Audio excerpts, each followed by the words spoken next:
New Trap National Liberation Council kalakam bakalalik banbu do bom mahkamat ka office trekam jong seng san partai ka National People Party kabodan halus mia shillong ha ka South Rake ulisau arajar arhuai ka jingtho aransan social media lengbau General Secretary kom Publicity Secretary ka HLC uba sangkupa nong trau ulong bakaseng kelas yami ka jingkli yakate ka jinglek bu bom ha phalor ka office NPP kat kum ki video belayo bandring 8i ka pla ka barong sun beneng kepala bu ha senda ka kendro basabar jong katei ka office ladan bai i yakani ka pla na du ka permanent step dari presiden ke NPYF ba niki nong klau loong ba usatip hadu mandami ki jingtho a ki social media bat pentip seki ki pulip kilawan man pulip ni diffuse no yo teu bom ubala suba ba udai bom intensive explosive device IED ubadan kumasan kilo dangsen ka HLC kelas yami kli na menta ka jingthai bom IED halaim khra ha ka ba arngut ki brio kilam saw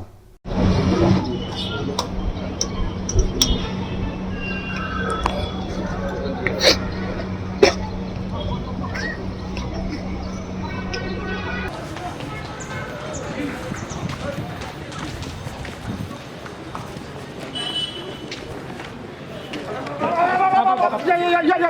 Bola tak. Macam mana?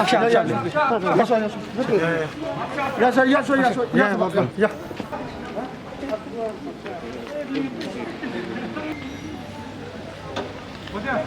Ada.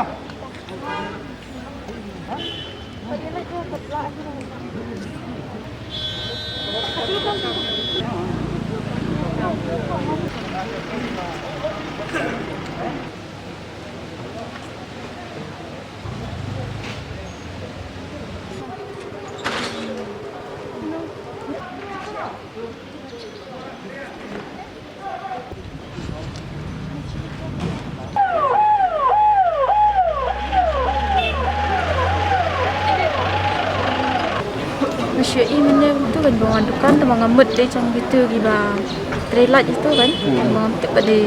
Nongkat naduk kat no berjekong tadi itu. Kendai kita bangun dukan ngate, kendai sebuah. Just a bit of what is, what was the details? Just a bit at least, we need a few details. Huh? What was it an IED bomb or what is it? How many kgs? Just 1 minute, sir. So please We will talk later. So we need to at least brief up because rumors are spreading that it's a huge bomb.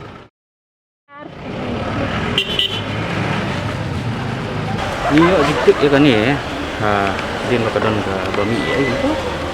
Dah hadin belami ka tu ka mi nesti surung. Bagi orang badan gum tau bom gum tang tu tinggal awat ni ngila efek ni apa. Ni apa. Compound ai kan. Abang ngilak itu abang ngilak sabar ngai idon di belah. Mar sentik kita ngai itu bor kulit. Bagi kila elek kampung nakam, kila awan ki bom squad, awan USP dikila elek mesti. La janit la dan untuk asisten lai BJA bangi i ayu kan. Itu besong nabar ki on kila in untuk step. Ka bangi ting simpoi perhat kata. Ini si untuk buat RPJ asisten.